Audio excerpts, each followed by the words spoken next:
Ce soir, ça va être du lourd. Ça a l'air. Ça va être du lourd. Alors, celui qui veut rester ici, bah, qui reste ici. Non, moi je voulais payer. Celui qui veut planer, eh ben, il est le bienvenu. Bezrat Hashem. Il y en a un là. Oh, Jeff! Oh. Qui a pris un comme ça? Personne? Il fait l'inventaire. Et la sikha qu'on va étudier ce soir, si Dieu nous le donne, Bezrat Hashem, l'aide de pouvoir rentrer et goûter un petit peu les délices que Rabbeinu Akadosh il nous a dévoilées. La sikha du Sichot Haran qu'on va étudier ce soir, la sikha numéro 92, en vérité, c'est une conversation qu'elle a été dévoilée par hasard. C'est quoi ça? Elle a été dévoilée par hasard. Ça veut dire quoi par hasard?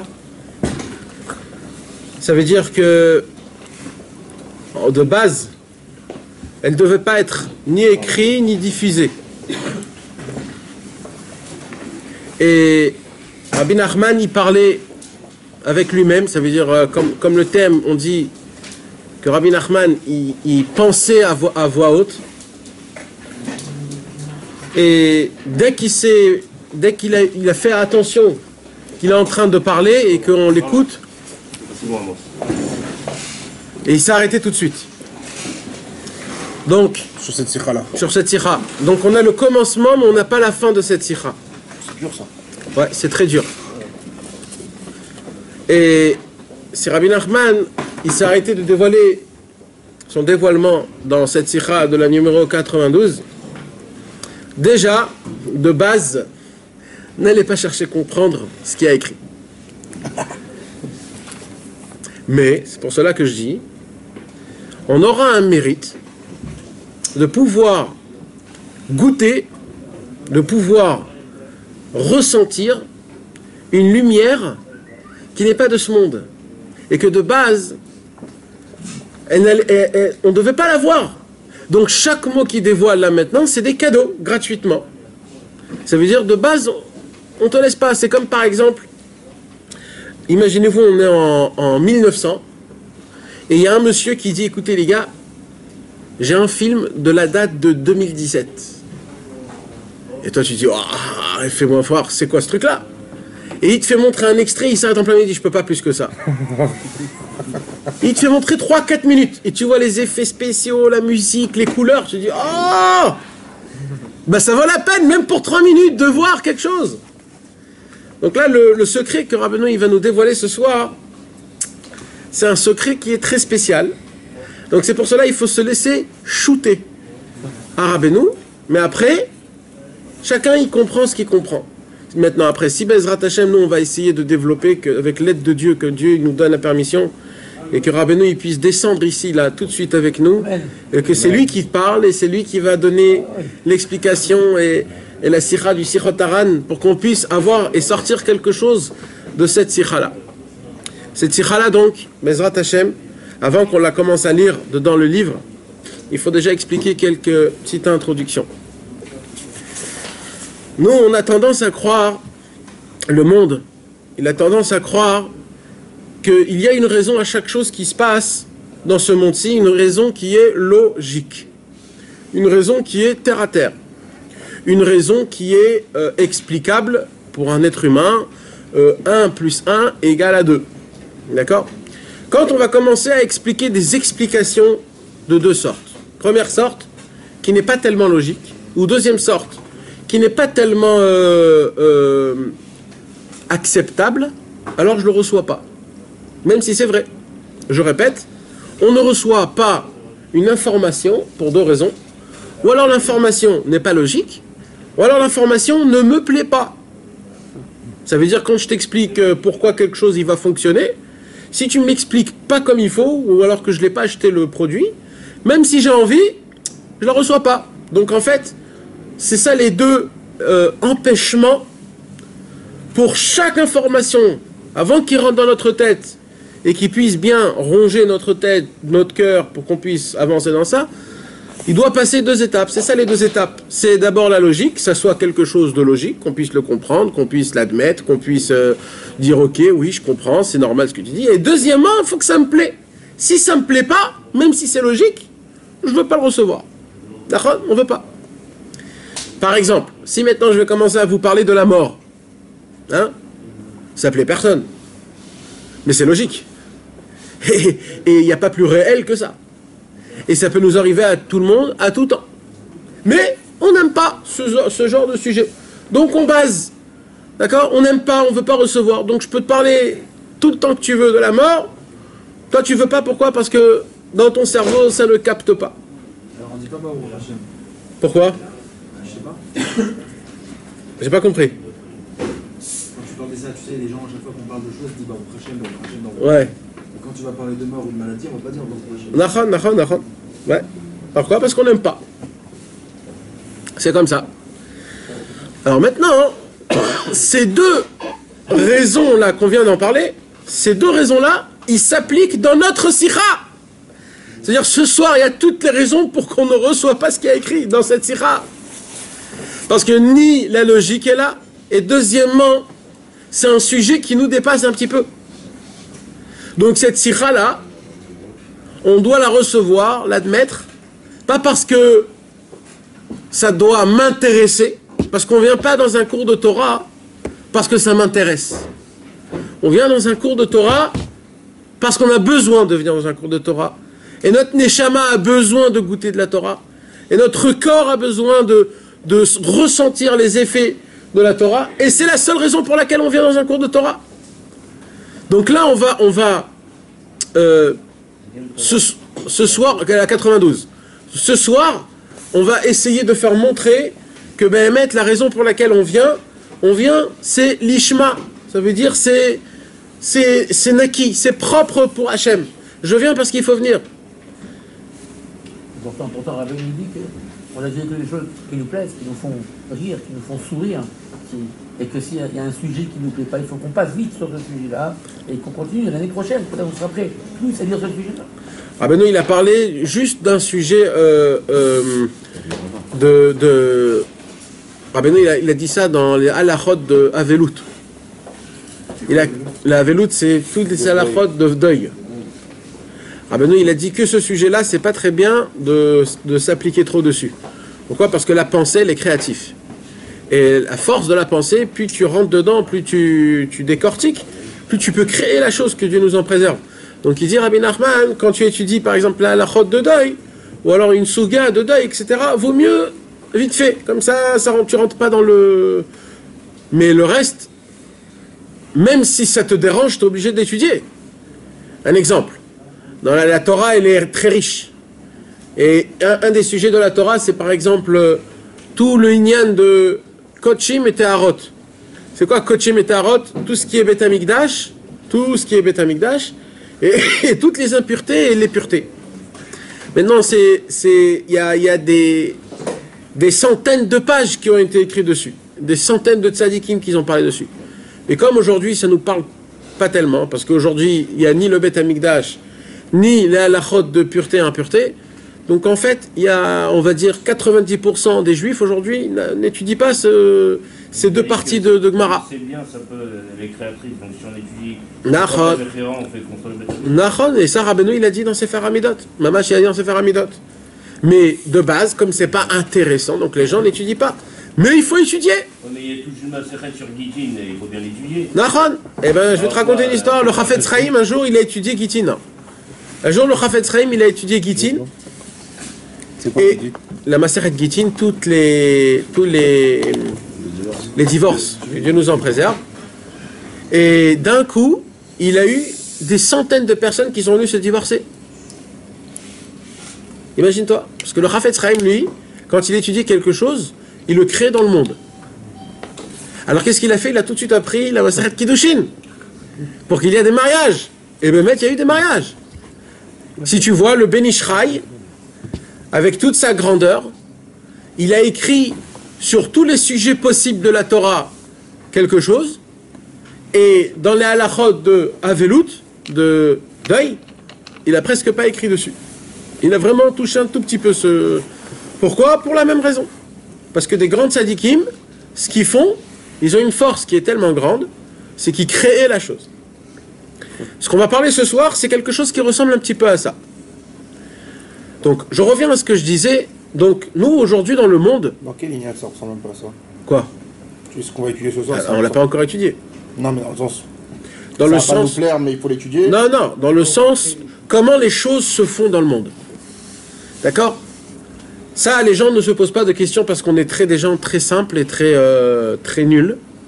Mais les gens qui sont un peu foufous, dans le bon terme, les gens qui sont un petit peu... qui se posent des questions dans tout, il y a des fois des questions qu'on pose. Comment ça se fait, par exemple, je vous donne un exemple, comment ça se fait que juste en l'an 1900, c'est Einstein qui a dévoilé comment on appelle ça?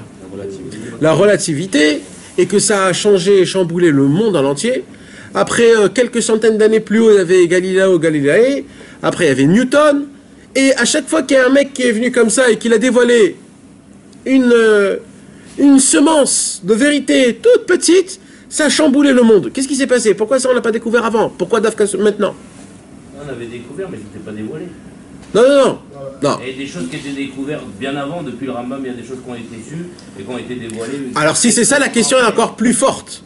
Comment ça se fait, si on le savait déjà, que dans un temps, un jour spécial, ça a explosé le monde?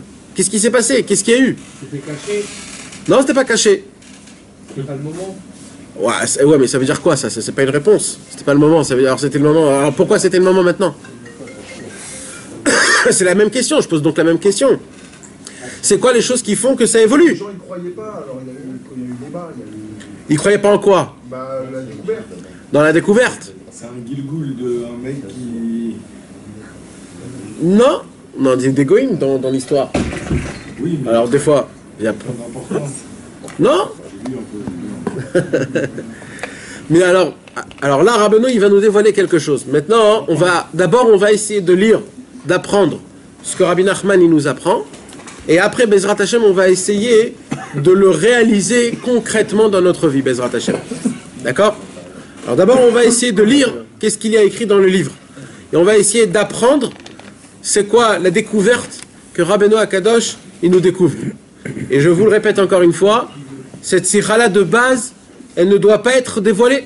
Elle a quand même été dévoilée. En partie. En partie. Hein? Une raison particulière. On va pas la comprendre, on ne cherche pas à comprendre. Parce que l'étude est pour l'âme, pas pour le corps.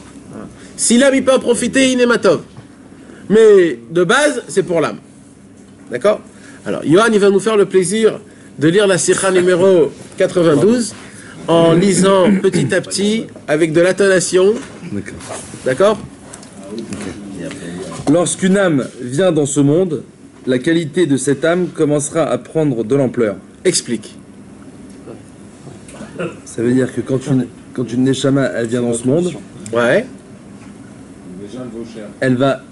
elle arrive dans un certain état et elle progresse par rapport au temps. Non, c'est pas ce qu'il y a écrit. Relis, s'il te plaît. Lorsqu'une âme vient dans ce monde, Ouais. la qualité de cette âme Ouais. commencera à prendre de l'ampleur. Ça veut dire que au début, elle Là, il dit se perfectionne, ça veut dire? Non, l'âme, c'est une âme. là, il le traduit par vocation. Ça veut dire quoi, Il vocation? dit lorsqu'une âme vient dans ce monde, l'objet de sa vocation, c'est-à-dire sa vocation, c'est de devenir médecin, c'est son sa matara, son but. Donc, lorsqu'une âme vient en ce monde, l'objet de sa vocation commence à prendre de l'importance. Dans ce monde-là. Pourquoi elle est faite?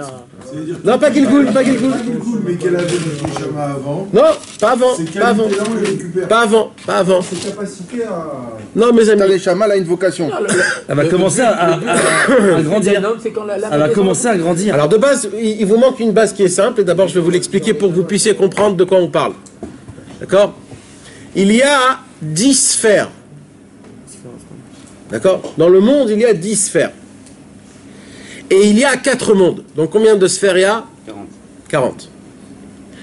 Mais ça, c'est pas ça le problème. Le problème, c'est que chaque sphère, elle a en elle encore 10 sphères. Et dans les 4 mondes, dans chaque monde, il y a aussi les 4 mondes. Donc, Ah ouais, c'est... 1600, allez. Voilà. C'est bon. Et maintenant, ça ne s'arrête jamais, d'accord? Ben, c'est comme ça, mes amis. Maintenant, c'est quoi 10 sphères? Ça veut dire quoi quand je vous dis que le monde, il a 10 sphères? Ouais. Ça veut dire quoi 10 sphères? 10 sphirotes? 10 c'est Akadosh Baruch Hu, il a choisi 10 façons de comment diriger le monde. Ce sont des habits que Hachem il a, je vous l'ai déjà expliqué plusieurs fois. 10 sortes de mélodies ou pas? Ouais. Le numéro 10, il est toujours reattaché, rebouclé tout le temps. D'accord, maintenant ce qui se passe c'est quoi? C'est que ce sont 10 sortes d'habits, ce sont 10 sortes de dirigeances que Dieu il dirige le monde avec. Alors Dieu il peut diriger le monde avec la bonté, avec la rigueur, avec la pitié. Non, pas les 13 midot de Rachamim, mais les 10 sphirotes. Keter, Chochma, Bina. D'accord? Il y a le mélange des deux, de la rigueur et de la bonté. Il y a 10 sortes de... Il y a la victoire, il y a plein de choses. Okay? Pour le même monde. Pour le même monde. Dans tous les mondes, c'est pareil, c'est les 10 sphères. D'accord? C'est-à-dire, des fois il est comme ça et des fois il est comme ça? Ouais, il choisit. Il choisit. Par rapport à comment on se comporte? Non, c'est par sa volonté. Il y a des règles. Il y a des règles. Pourquoi, comment? Il y a des règles. Toute la Kabbalah, c'est ça. C'est expliquer comment, pourquoi, etc., etc. Alors maintenant, comment ça fonctionne? Si Akadosh Baruch Hu, il a créé ce monde avec ces 10 forces-là, donc dans chaque chose qu'il y a dans le monde, il y a ces 10 forces. Ça veut dire, même moi, j'ai ces 10 sphères-là en moi. Je les ai en moi. Mais j'ai des fois une sphère qui est plus forte que l'autre. D'accord? Dans les 10 sphères, par exemple, il y a la sphère qui est la rigueur. Alors, il y a des gens, par exemple, qui naissent à un moment spécial ou un temps spécial et qui ont la sphère de la rigueur et eux, ils sont plus chauds. Ils s'énervent plus vite. Ou alors, ils s'enflamment plus vite. Mais ça, tu nais comme ça? Ça s'appelle, c'est ce qu'on vient de lire. C'est aussi Cachoronon. Ça aussi Cachoronon. Tout ça, ça dépend énormément de choses. Ça dépend de quand tes parents ils t'ont consumé. Ça dépend de quand tu es né. À quelle heure, le jour ou la nuit. Ça dépend de le nom qu'on t'a donné. Ça dépend de tout, du mois, de l'heure, de la semaine. Quel habit il a pris aussi Hachem à ce moment-là peut-être, non? Et aussi le père et la mère, d'où ils l'ont, quand ils l'ont consommé. C'est ce que j'ai dit tout à l'heure. Toi, t'habites là-dedans? Alors, non, c'est pas que j'habite là-dedans. De base, on a les 10. Les 10, on les a, d'accord? Mais il y en a une, ou deux, ou trois, ou quatre, ou cinq. Ça dépend de chacun qui a plus de force, d'accord? Et Taneshama... Le prénom Dan, par exemple. Ouais. Il a plus de rigueur. Il a plus de rigueur. Mais qu'est-ce qui se passe quand il naît, par exemple, dans un mois qui est de bonté? Alors, il a quand même la rigueur. Il a la rigueur, mais c'est Mazoug. Comment on dit Mazoug? Compatible, chamboulé. Comment on dit Shmuel Mazoug? C'est mêlé, c'est mélangé. C'est mêlé ou mélangé avec le mois, donc c'est plus digne. C'est formé avec de la bonté. Après, c'est dilué. Après, il y a l'heure. Après, c'est très... Dans le Sharia Akdusha, il y a une comment on appelle, une tavla. C'est une table. Où là-bas, il te déforme tout, mamache. Il te décortique jusqu'à que tu peux trouver, toi, qu'est-ce que tu es. Mis à part ça, il y a le temps. Parce que le temps aussi, il est sous des sphères. Parce que combien de millénaires il y a? 6. C'est équivalent au Chesed, Gvura, Tiferet, Netzach, Od, Yesod. D'accord? On est dans quel millénaire? On est dans le Yesod. Donc déjà de base, on est sous le Yesod. Après, dans la sphère 1000, il y a 10 fois 100. Donc les 10 fois 100, c'est équivalent aux 10 sphères. Donc on est 5700. Donc on est Yesod, Shebe Yesod. Après, dans les centaines d'années, il y a les dizaines d'années. Après, il y a les secondes, les heures, les mois. Donc tu peux diluer, tu peux donner en fait le nom. Hein? C'est tu comme peux... le secret du secret du secret. C'est... On a un nom là, je crois. C'est le secret. C'est la cabane, ça. Hein? C'est le secret. Hein? La cabane, non? Ouais. Alors maintenant, c'est quoi tout ça? C'est que des fois, l'âme, d'accord, l'âme, elle descend d'un monde aussi. Maintenant, nous, on ne fait pas trop attention parce que nous, que Dieu nous en préserve, on est des animaux. Donc quand nous, on y va avec nos femmes, notre tête, elle est ailleurs. Mais les tzadikim, qu'eux, ils étaient toujours connectés avec Hachem. Alors, ils pouvaient choisir de quelle sphère j'attire mon âme. C'est pour ça que tu voyais des tzadikim, qu'eux, ils attiraient, ils disaient, cet enfant-là, je l'ai fait descendre du Keter. C'est le plus haut. Chacun, il choisissait. C'est pas tricher, ça? Non, c'est pas tricher. Si on te, dans la Torah, ça fonctionne comme ça. Si on te donne la sagesse, tu peux l'utiliser. Si on te donne pas la sagesse, tu peux pas l'utiliser. C'est comme ça que ça fonctionne dans la Torah. Dans la Torah, il n'y a rien que tu sais quelque chose et que tu n'as pas le droit de l'utiliser. Ça n'existe pas. T'as la luminosité sur le téléphone. Ouais. On n'a pas le droit de l'utiliser. Non. Maintenant, non, pour lui, c'est pas caché. Il faut avoir de la sagesse pour pouvoir l'utiliser. Ouais. Peut-être qu'on n'est pas tous sages. Non, mais sage, c'est quand... Alors, je t'explique. Sage, c'est quand je le sais. Quand je suis pas sage, c'est quand je le sais pas. Donc, quand je le sais pas, automatiquement, je l'utilise pas. Mais au moment où Dieu, il t'a donné la sagesse, tu peux l'utiliser. Et la preuve, c'est qu'il t'a donné cette sagesse. Sinon, à quoi ça sert? On peut dire qu'on peut avoir de l'humilité sur ça en disant qu'on n'est pas sage. Non, pas toujours, pas toujours. En tout cas, moi, je suis pas là-bas, donc je peux pas te dire, je peux pas te répondre à ce sujet-là. On va pas parler de ça pour l'instant. Mais par exemple, quand c'est un tzaddik qui détermine que la Neshama va être... Ah ouais, non, mais je crois que ça va tenir. Hein? Quand c'est un tzaddik qui détermine que l'enfant X qui est devant lui, ça va être une grande tzaddik. Ouais. Alors, peut-être la Neshama, ça va douer bien. Lui, il va savoir. Mais le tzaddik, il sait. Oui, mais... Ah, il sait? Bah oui, il sait pas si tu vas... Non, alors, là tu parles d'un autre truc. Tu peux pas faire descendre un tzaddik. Quand les tzadikim, quand le tzaddik, je sais plus qui c'est, Rabbi Yochanan ben Zakkai, il a vu Rabbi Ishmael Cohen Gadol, il a dit cet enfant ça va être un grand dans les RSR. Ok. Alors, ce qui se passe, c'est ça. Alors, toi, ce qu'un papa et une maman, elle peut donner à leur bébé, c'est l'enveloppe. Parce que ce qu'un papa, il donne, c'est tout le blanc qu'il y a dans le corps. Les os, le blanc de l'œil, et tout ce qu'une maman, elle donne tout ce qui est le sang. La peau, le sang, etc., etc. Donc, c'est l'enveloppe. Maintenant, la spiritualité, c'est que Hachem qui le donne. Maintenant, la spiritualité, c'est le libre arbitre. Donc, personne ne peut choisir la spiritualité du bébé. Par contre, tu peux lui choisir une enveloppe qui a la capacité pour être spirituelle. Il y a des gens qui sont de nature un peu spirituels. Ils sont un peu dans les vapes. Je leur raconte des contes de fées, ils aiment. Et il y a des gens qui sont très terre à terre. Très, très terre à terre. Pourquoi? Parce que leur enveloppe n'est pas assez pure. Donc, change ça, tu peux le changer. Ben, tout, tu peux changer. Tout, tu peux changer. Même les sphères que tu as en toi, tu peux tout changer tout le temps. Là, je te parle juste neutre, quand tu es né. Alors maintenant, c'est ça qu'on parle. On parle de quoi? On parle que il y a des fois des tzadikim qui descendent d'une sphère spéciale, par exemple. Donc, cette neshama appartient à une sphère. Quand cette neshama, elle descend dans ce monde, puisque c'est une neshama qui est grande, on va prendre un exemple. Il y a la sphère d'Ahat, par exemple. C'est de ça alors que les génies descendent. Donc en vrai, à quoi ça sert? Ou Chorma ou Bina. Il y a ça aussi. À quoi ça sert qu'il fasse descendre quelqu'un son fils du Keter par exemple, alors que de toutes les manières, au final, la spiritualité, c'est nous qui la choisissons. Parce que tu as plus de capacité. Voilà, tu as une enveloppe. C'est plus une capacité. C'est tout. C'est des capacités. Mais il n'y a pas mieux ou moins meilleur. Il n'y a pas mieux ou pas mieux, mes amis. Toutes les sphères, ils sont pareils. Hein. C'est juste des... C'est des couleurs. Tu peux pas dire que cette couleur, elle est meilleure. C'est des couleurs. Chaque couleur, elle a sa beauté. Chaque sphère, elle a sa beauté. C'est pas qu'une, elle est meilleure que l'autre. Le Keter, il est pareil que la Malchut. C'est pareil. Il n'y a pas meilleur ou pas meilleur. Ce sont des sortes de... C'est un don. Chacun, il a un don quand il est dans son jardin. Tu peux appeler ça un don, mais moi, j'appellerais pas ça un don. Que Rabbi Nachman, il a dit que même s'il n'avait pas été l'arrière-petit du Baal Shem Tov, il serait qui est... Lui, il savait... Je veux dire, il connaissait comment ses parents, ils ont décidé Ouais.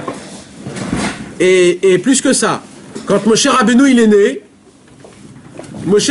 est né sous une enveloppe qui n'avait aucune capacité de spiritualité. Moshe Rabbeinu, il est né pour violer, tuer et voler. Comme ça, il y a écrit. Il est né... Ouais, comme ça, il y a écrit. Mais c'est ça la grandeur de Moshe Rabbeinu. Où c'est marqué ça? Dans le Midrash. Mais non, c'est ça la grandeur de Moshe Rabbeinu. C'est que Moshe Rabbeinu, il s'est travaillé tellement qu'il a tout changé en bien. Tout. Donc c'est ça la grandeur. Si tu m'aurais dit que Moshe Rabbeinu, il est né sur une bonne étoile, alors où il est le travail alors? Moi, lui, il est dans le bonne étoile, moi, je suis dans une mauvaise étoile. David Ameller aussi, non? Il avait un peu... Qui? Ameller aussi, non? Qui? David Ameller. Je sais pas. Il avait, non? C'est pour ça qu'il dit ça. Non, David Ameller, il est né sous Maadim. Il est né sous l'étoile de Maadim, c'est-à-dire le sang. D'accord, d'accord. Donc lui, il était fait pour le sang. Mais Bémet, il était dans le sang, puisque David Ameller, c'est le plus grand roi qui a fait que des guerres toute sa vie.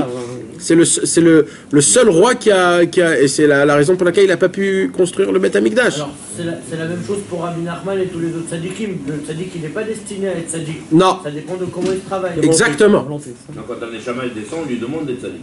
On lui demande, on le fait jurer. Ça, c'est pour tout le monde. Ah, Mais toutes les Neshamas, tous, on les fait jurer soit tzadik, soit droit, et soit simple. À tout le monde. À tout le monde. Mais alors, Dans le ventre.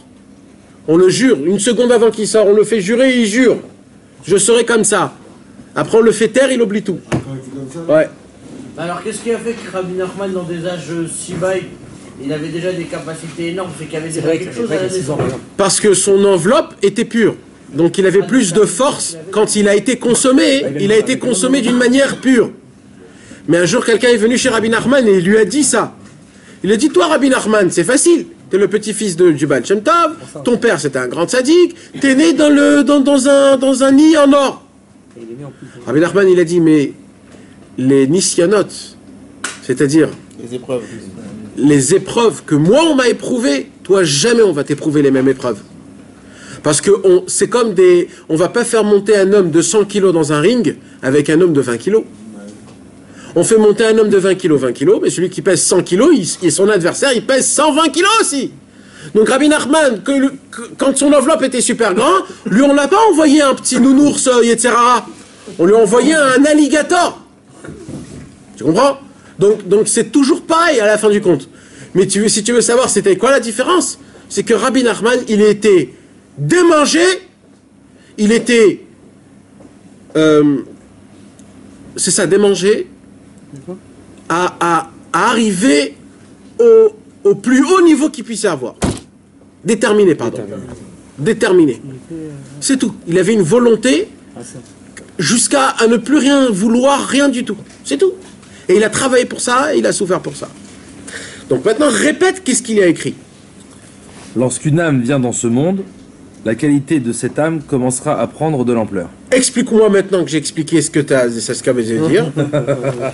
La qualité de là d'où elle vient, de quel monde il vient, c'est là qu'elle va prendre de l'ampleur. C'est là qu'elle va commencer à... Par exemple, donnez-moi un petit exemple. Il vient du monde de la bonté, c'est en descendant que le bonté va Exactement. Quand Avram Avinu, il venait d'où Avram Avinu? Chesed, il venait de la bonté.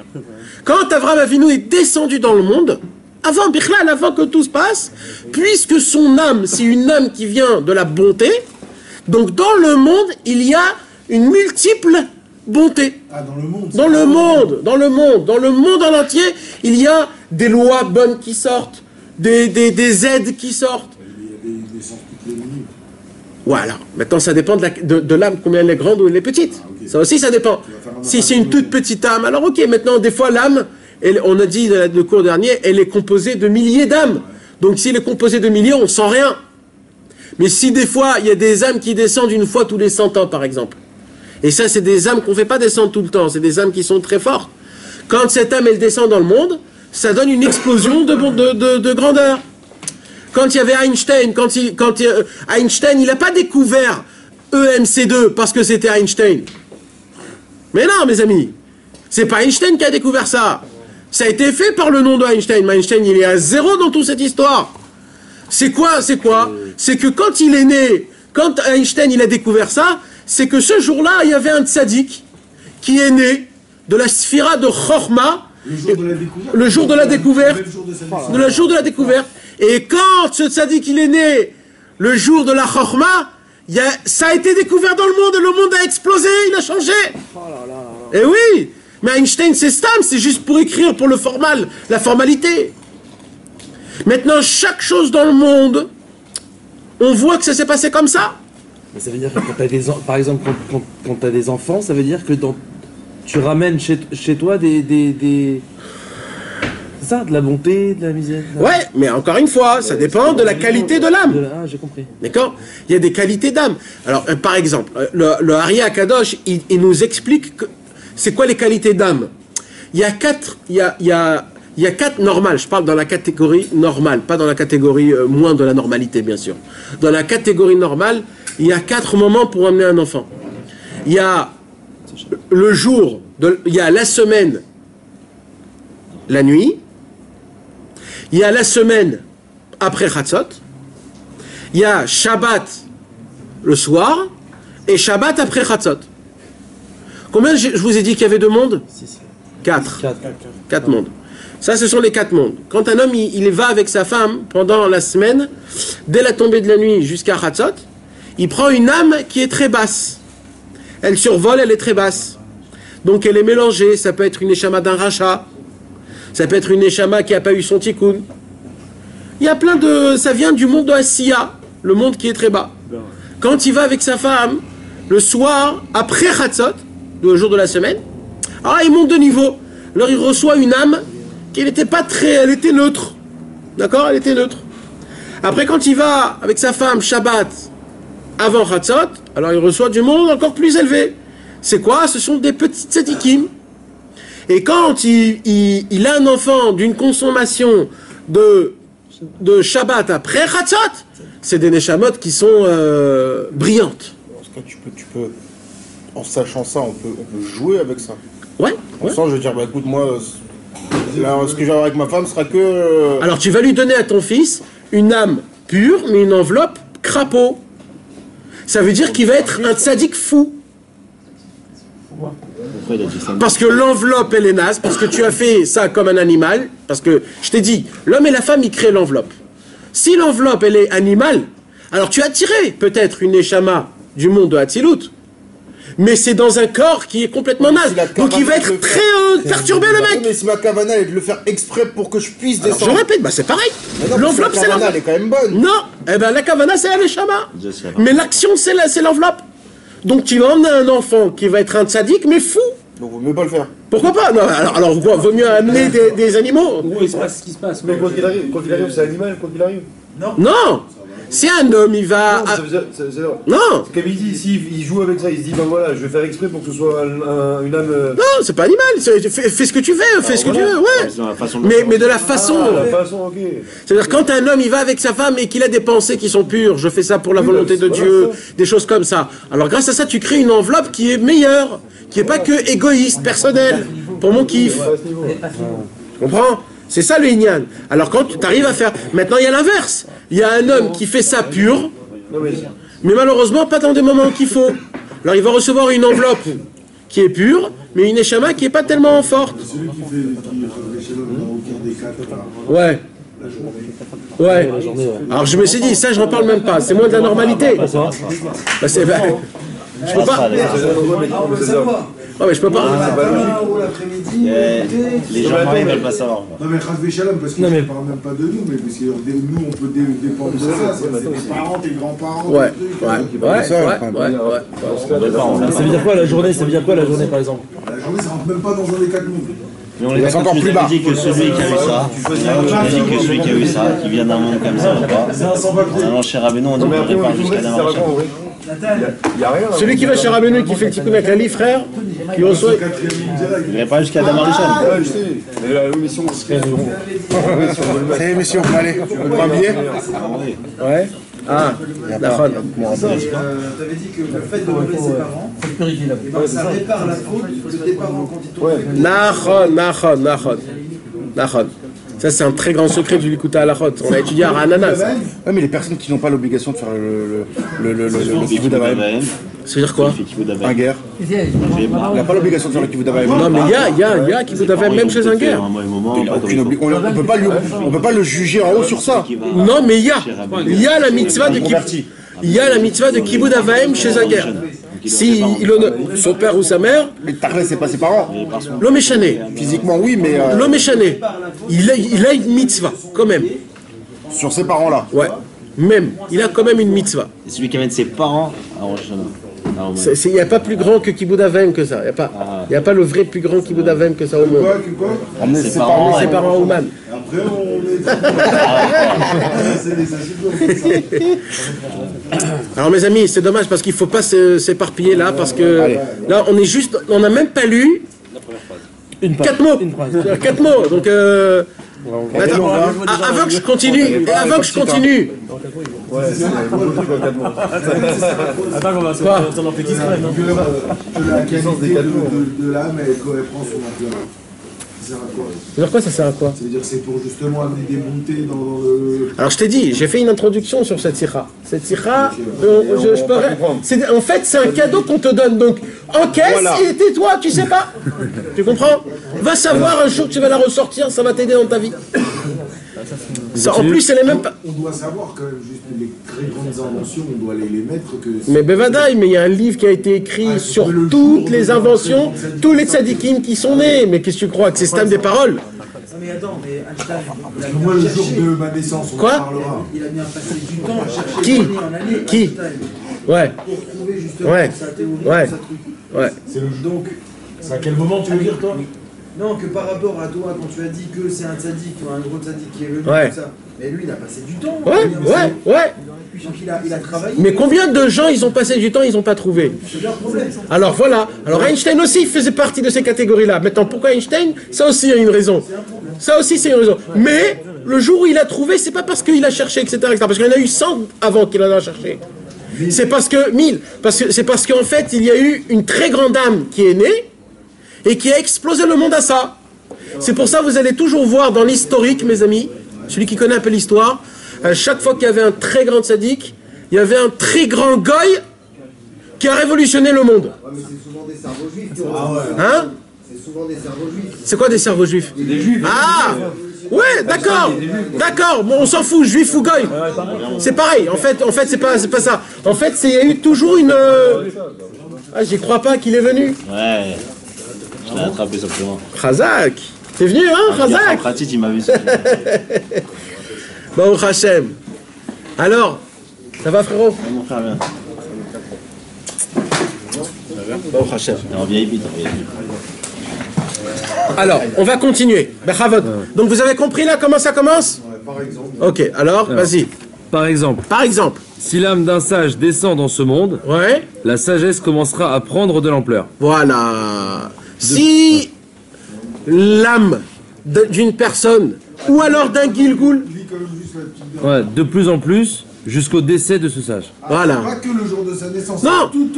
Tout au long de sa vie, en fait. Voilà. Maintenant, Rabbeinu va nous expliquer comment ça fonctionne aussi. D'accord?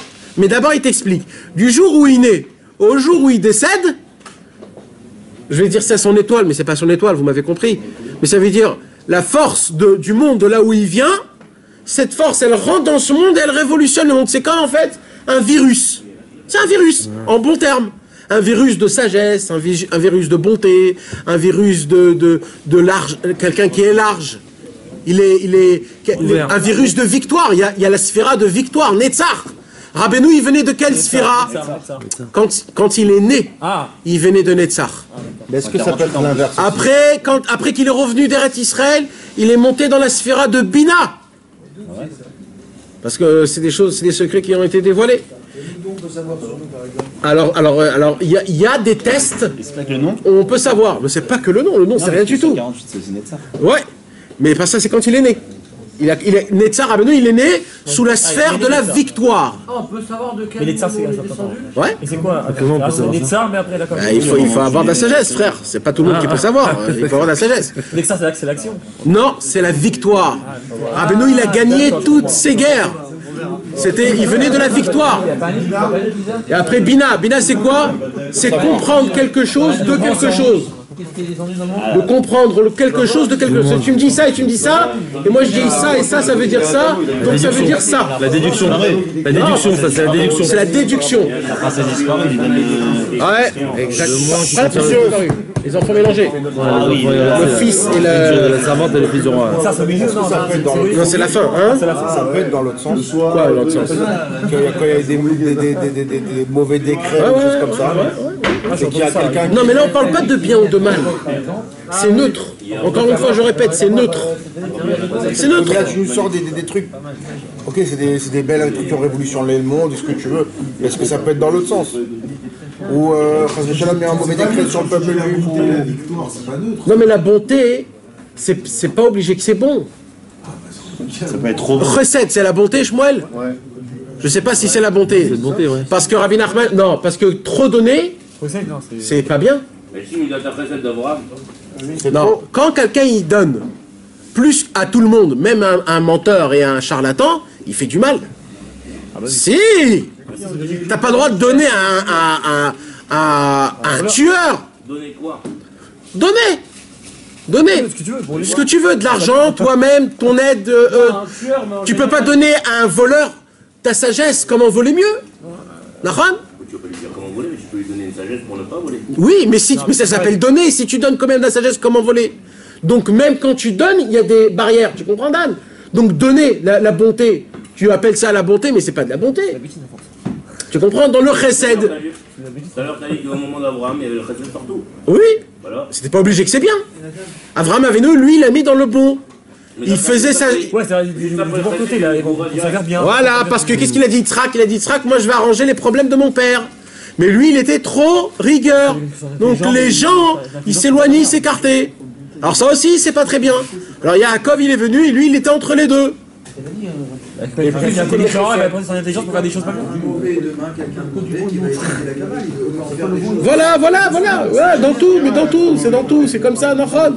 Et il y a des gens qui vont aux Philippines et aux Indes pour faire la Vodazara, et c'est là-bas qu'ils se rapprochent de Dieu. Voilà, donc ça veut dire en fait, il n'y a pas, c'est neutre, c'est toi qui choisis le bon côté. C'est-à-dire, ouais, dans les. C'est neutre. Toujours c'est neutre. Maintenant, ça peut venir en bien et ça peut venir en mal. Ça dépend de. Ça dépend de plein de choses. Alors, continue. Les amis, un peu de silence. Si l'âme qui descend dans ce monde est prédestinée à la royauté, le concept de la royauté commencera à prendre de l'ampleur dans ce monde.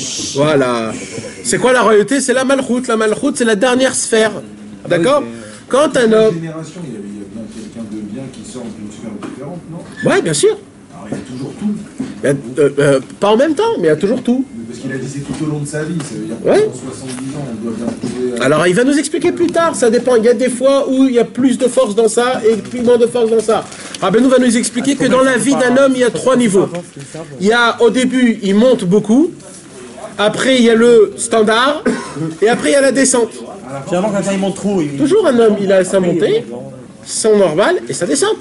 Je ne parle pas de descente dans la Avodat Hashem. Dans la vie. Ça veut dire si un homme il vit 100 ans, donc il y a 30 ans de montée, 30 ans de normal et 30 ans de descente. Il n'y a jamais trop que de montée de toute façon. Non. Tu parles d'état d'âme. L'état d'âme, ouais. C'est pour ça que tu as des moments. Des fois, tu as des moments dans la vie où tu peux être bien ou tu peux être pas bien. C'est pas le corps ni le cerveau. Ouais, non. C'est ton âme qui passe des. Ouais. Donc quand tu es au moment de monter, la sphira est là au moment de propager. Quand tu es au moment de normal, alors c'est pas trop fort. Après, quand tu es au moment de descente, alors la qualité de la Neshama, elle est en qualité de descente. Donc dans le monde, ça descend la royauté. Vous me comprenez ou pas? On est en pleine force de l'âge. En pleine force de l'âge. D'accord? Continue. Alors, si c'est une âme qui est prédestinée à une royauté juste, ouais, les bonnes royautés commenceront à prendre de l'ampleur dans le monde et vice-versa. Ouais. Ça veut dire quoi ça? Ça veut dire que... Prédestiné à une royauté juste, qui c'est qui... Alors, si de base, encore une fois, cette âme-là, elle descend d'un monde de bon, c'est-à-dire le monde de Hatzilut, mais de la sphira de Malchut. Ça c'est juste. Alors ça c'est juste. Par contre, si il a la Malchut, mais du monde de Asiya, le monde le plus bas, que c'est évident que cette Neshama, elle vient d'une âme qui n'était pas pure.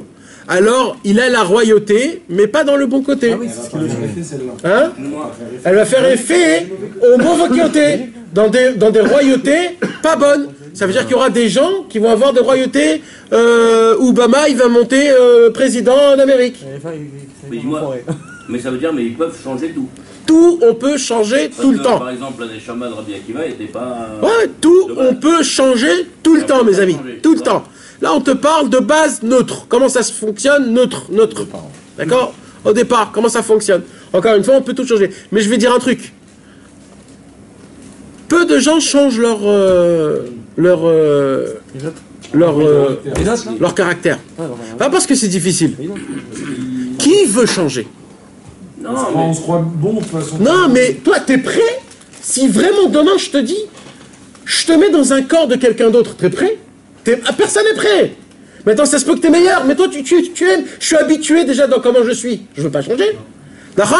On a très peur de changer le caractère. Donc c'est ça. C'est pas que c'est facile hein, de le changer. Mais on a peur du changement. On a peur de l'inconnu. Mais on est obligé de changer quelque part. Pour quelque chose. Ouais, mais c'est très petit. Demain, un homme, il va se marier. Voilà. Pourquoi il y a des problèmes dans le mariage? Parce que ta femme te change. Pourquoi on a peur des enfants? Pourquoi les gens ils ont peur d'amener des enfants? Parce que tu le veuilles ou pas, tu deviens sensible. Tu deviens un rikiki quand tu as tes enfants, quand ils se coupent, et toi tu deviens une mauviette. Mais pourquoi? Parce que ton fils, il t'a attrapé, tu es tellement sensible devant ton fils. Donc il y a des gens qui veulent pas. Un homme qui est habitué à travailler, il imprime des livres, d'accord? Pendant 15 ans, il a imprimé des livres. Un jour, on vient, on lui dit, écoute, tu vas gagner double, mais il faut que tu t'assoies devant un ordinateur toute la journée. Il dit, oulala, moi je suis très bien là où je suis, moi. Pourquoi? Parce qu'il a peur du changement. Il a très peur du changement. On a peur de s'engager dans un nouveau monde. Donc c'est pour ça que malheureusement on ne change pas. Donc aujourd'hui c'est très facile de déconnecter une personne et de dire toi tu es la Sphira Malchut, Shebechesed, des Yesod, des Bina, des Gvura. Et par rapport à ça, je te dis, toi tu dois faire ça, ça, ça et ça et ça et ça, et tu dois travailler plus ça, ça et ça et ça, et quand on t'embête, tu dois faire ça, et quand tu es bien, tu dois être... Je te dis toute ta catégorie de comment tu es. Pourquoi? Parce que je sais d'où tu viens, comment tu viens. C'est comme ça que ça fonctionne. Et Rabbeinu, il nous fait ça. Ouais, dès qu'il voyait quelqu'un, il savait. Il connaît par cœur. Mais non, mais ça c'est rien du tout. Ça c'est des gens normaux qui peuvent le faire. Rabbeinu c'est beaucoup plus que ça. Ah, c'est les chamas, lui. Rabbeinu il connaissait l'âme, comment elle a été faite avant. Ça c'est des gens aujourd'hui peuvent te le faire, le déconnectage. C'est rien du tout. Le décodage, c'est rien du tout ça. Comment réparer l'âme? Ah oui, par rapport à ça, c'est comme tu fais une prise de sang, Jordan. Si tu fais une prise de sang et que tu vois tous les vitamines, c'est quoi qui manque, c'est quoi qu'il y a. Les vitamines, c'est des sphères. Quand je te dis t'es en manque dans E, t'es en trop dans le fer, t'es moins dans ça, tout de suite je te dis oulala, il faut prendre des cachets pour ça, il faut prendre des vitamines C pour équilibrer tout. Donc un tzaddik, quand il voit... Hein, tu as étudié pour toi? Ouais. Ça fait peur quand même. Non, mais sans ça, Nathan. Ça te découvre, c'est ça, de ça que je parle, de peur. C'est parce que tu te découvres.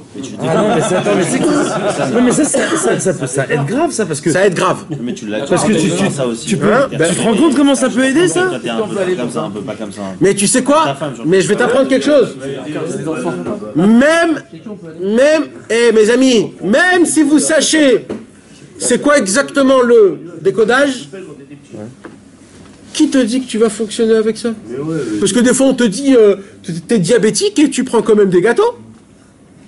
Quand on te dit tu dois faire un régime, tu te lâches un peu des fois. Hein? Si demain je te dis arrête-toi de fumer, tu vas t'arrêter de fumer demain? Non? Alors même si je te dis le décodage, tu vas rien faire avec. C'est pour ça que Dieu ne te le donne pas comme ça. Parce que Béhémet, des fois, vas-y, laisse-toi aller. Il y a écrit des fois, vaut mieux ne rien savoir, écouter les tzadikim, et Hachem, il va t'aider. Benoît, il ne dit pas, ne demande pas à quelqu'un de son chemin de peur de... Ah oui, de peur de tromper. De peur de ne pas te perdre. Ah, de peur de pas te perdre.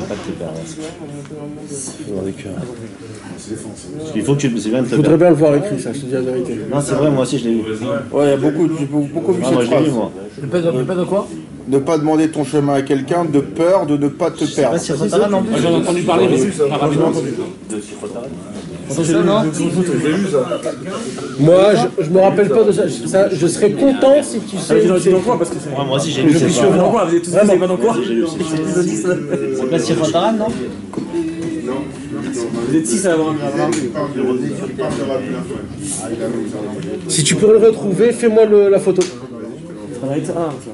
Ouais, ne demande pas ton chemin, le peur de ne pas de... Je sais pas. Comment on peut pas... On sait pas c'est quoi notre chemin. Alors, la qualité de cette âme prendra de l'ampleur en fonction des périodes de montée et de descente de cette personne. Voilà, ça veut dire que la qualité de l'âme, si l'âme c'est une âme de victoire ou de royauté ou de sagesse ou de bonté, comment elle va se propager dans le monde en fonction de l'âge de la personne. Ça veut dire dans la vie d'un homme, je vous ai expliqué, il y a 3 sous la motte, comment on dit, 3 échelles. Il y a l'échelle, il y a la montée, il y a le standard et il y a la redescente. Alors c'est en fonction de ça que la qualité dans le monde va se propager. Si la Neshama c'est une qualité de royauté, alors le 3 premiers quarts, il va être en grande montée. Le 2e 3 quarts, il va être normal. Et le 3e 3 quarts, il va être en descente. La royauté dans le monde, elle va être en descente. Il y aura moins de force à la royauté, il n'y aura pas de royauté. C'est ça ce genre de truc. Ok? Alors, en effet, il y a dans la vie d'un homme des montées et des descentes. Le premier tiers de sa vie, il y a une élévation à ce niveau. Ouais. Le 2e quart, il stagne. Ouais. Et le 3e, il descend. Ok. Donc, comme j'ai dit, d'accord? Ok. Pendant ça, on parle du tzaddik, on parle de celui qui est à... Non, on parle de base, nous tous. Nous tous, on a ces 3 types de... Ouais, dans la vie. Tout le monde, il est comparé. Il y a écrit, c'est Pirkei Avot, ça. Yémé Aliyah, Yémé Yerida et Yémé Amida. Yémé Yerida, c'est Acharon. Voilà, c'est Acharon. Alors, Yémé Aliyah, Yémé Amida et Yémé Yerida. C'est la période de montée, quand tu es jeune, tu es énergique, tu es prêt à tout, tu sautes partout, tu vas là où on te propose. Pourquoi? Parce que tu n'as peur de rien. Après, à l'âge de 30 ans, tu t'es marié, tu as tes enfants, tu dis, voilà, je suis très bien. Alors, tu vas, tu as ton standard, tu restes au top, mais tu restes. Et après, tu commences, un petit peu, tu te calmes, tu es très bien là où tu es. Tu es très bien, voilà, je suis bien. C'est bien, mais là il parle de... Non, il n'y a pas bien ou c'est pas bien, c'est comme ça. Tu parles de la... interdit des dieux, c'est pas pour être toujours en montée ou... Mais tu parles pas au niveau spirituel. Non, je parle, okay, non. C'est normal, je parle dans un conte qui est très simple en fait. Okay. D'accord? Ok. Alors, pendant le stade où il stagne, toutes les forces de son action sont entières. Ok. C'est compréhensible. Que... Quand il est en montée, alors toutes les qualités de sa Neshama, ils sont en grande qualité dans le monde. Si sa Neshama... Quand il stagne, non? C'est quoi stagne? C'est-à-dire qu'il... Ah, alors ça veut dire que c'est normal. Ça veut dire que ça explose pas. C'est pas un truc politique. Équilibré. Voilà, c'est pas Donald Trump qui monte en Amérique. Ça, c'est par exemple quelqu'un qui est en super montée, donc ça fait une explosion. Alors c'est comme, par exemple, Stam, un homme qui vient, il est là, voilà, bon, c'est normal, c'était connu qu'il devait monter... Voilà, tu comprends? Voilà, c'était prévisible. Comment il s'appelle là, Hollande ou je sais pas quoi? C'est bon, c'est normal, ni plus ni moins. On comprend plus ou moins comment ça fonctionne. Mais si maintenant Marine Le Pen il monte, alors c'est notre histoire. Ça fait un chamboulant. Il y a un truc qui se passe. Le monde y réagit. Pourquoi? Parce qu'il y a quelqu'un qui est né, qui se passe quelque chose. Mais encore une fois, mes amis, là je vous parle très terre à terre. Hein. De base, c'est pas ça que ça veut dire la Sikha. Parce que de base, Rabbeinu nous parle tout ça spirituellement. Il faut que vous compreniez. D'accord? Ça veut dire si un jour, par exemple, Rabbi Nachman de Breslev, un petit exemple. Rabbi Nachman de Breslev, il a été dévoilé il y a combien de temps? 200 ans, d'accord? Pendant 150 ans, pendant 100 ans, Rabbi Nachman de Breslev, on l'a pas entendu. Après qu'il est mort. Il était connu que par ses élèves. Pas plus que ça. Même pire. Maintenant, c'était une bombe atomique. Maintenant, mes amis, Rabbeinu, c'était une bombe atomique. Comment une bombe atomique n'est pas connue? Mais le jour où Rabbi Israël au dessert, il est né, et que Rabbi Israël, il est né sous une sphère exceptionnelle, le jour où il est né, ça s'est explosé dans le monde. Et oui. Maintenant, la beauté de ça, c'est quoi? Et c'est ça ce qui différence Rabbi Nachman et toute sa clique que les autres, c'est quoi? C'est que là, il dit Rabbeinu, quand un homme est né, son étoile, elle est très forte, et quand il meurt, elle s'éteint. Mais Rabbeinu, il a dit, mon feu brûlera jusqu'à la venue du Mashiach. C'est-à-dire, moi, je m'éteins jamais. Moi, quand je meurs, je suis encore plus vivant. Donc ça va encore plus s'exploser. C'est ça qu'il a dit Rabbi Nachman. Rabbi Nachman, il a dit, moi, j'ai vu dans le monde qu'il y a eu beaucoup de tzadikim, que quand ces tzadikim-là, ils étaient dans ce monde, ils ont fait une explosion. Mais le problème, c'est que quand ils sont morts, ces tzadikim-là, ce qu'ils ont fait, ça s'est arrêté. Ça s'est arrêté. Oui, lui, normalement, ça aurait dû prendre quand il était vivant. Voilà. Il dit Rabbi Nachman, moi, je voudrais commencer à faire quelque chose que jamais ça s'éteindrait. Et il a réussi. Par qui? Toutes les chassidim, c'est d'Anafim, des tzadikim qui... Oui, mais par exemple, là je parle pas de grandeur chas v'shalom, hein, c'est juste... Non, mais juste t'explique. Par exemple, le Noam Elimelech, Rabbi Elimelech de Mijinsk, d'accord? C'était monumental, d'accord? Mais malheureusement, quand il est mort... Non, il y a eu le Rosé, pourquoi? Non, il n'a pas le Rosé, il n'a pas continué le Noam Elimelech, il s'est lui dévoilé. Oui, mais il s'est dévoilé, mais c'était quand même son élève. Oui, mais il n'a pas dévoilé la lumière de son maître, il a dévoilé sa lumière. Mais par comment? L'homme est chané, mais la lumière du Noam Elimelech, elle s'est éteinte. Maintenant, lui, c'est lui. Et pareil, quand le Rosé il est mort, il y avait le Pshisra et le Yudi Akadash. Et chacun, c'est sa lumière, c'est pas la lumière du Lublin. Par contre, Rabbi Nachman... Non. Tu sais ce qu'il a fait, son maître? Il a pris le briquet, le Noam Elimelech, et il a allumé la flamme du Rosé. Mais c'est sa flamme, pas ma flamme. Non, c'est la flamme du Noam. Du Rosé.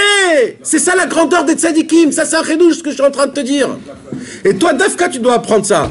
Parce que chez Chassidei Chabad, c'est ça qu'on dit. On dit que le Balatania, quand il a allumé son fils, il n'a pas pris du Balatania. Et la preuve, c'est que le Admoura Emtsaï, il a dévoilé des choses que le Balatania, il n'a pas dévoilé. Et après, il y a eu les Emshechim. Les Emshechim, c'est le Maharaj qui l'a dévoilé. C'est pas le Balatania, ni le Admoura Emtsaï. Alors, toutes ces choses-là. Pourquoi? Parce que chacun, il allume sa lumière, pas la lumière de son maître. Par contre, Rabbi Nachman, qui a été seul au monde, c'est que toute la continuation de Rabbi Nachman, nous on veut allumer la flamme de Rabbi Nachman. Hein? Non, mais c'est... Oui, mais c'est fait exprès. Il y avait eu des rabbins sur des générations. Mais ça... Alors ça aurait pas été la même chose. C'est la raison pour laquelle Rabbi Nachman n'a pas laissé de successeur. Mais non, mais c'est... Parce que... Son seul successeur, il a parlé que de la lumière de Rabbi Nathan. Quoi? Il a parlé de sa seule successeur. Non. Celui qui peut continuer ma flamme, c'est Rabbi Nathan. Pas de créer sa flamme à lui. Mais par exemple, il y a des gens aujourd'hui qui disent sur des grands Breslev que c'est la continuation de Rabbi Nachman. C'est faux à total.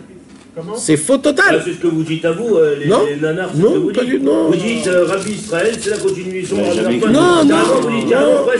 Non, il y a écrit dans le Pétek, mon cher élève. Mon cher élève.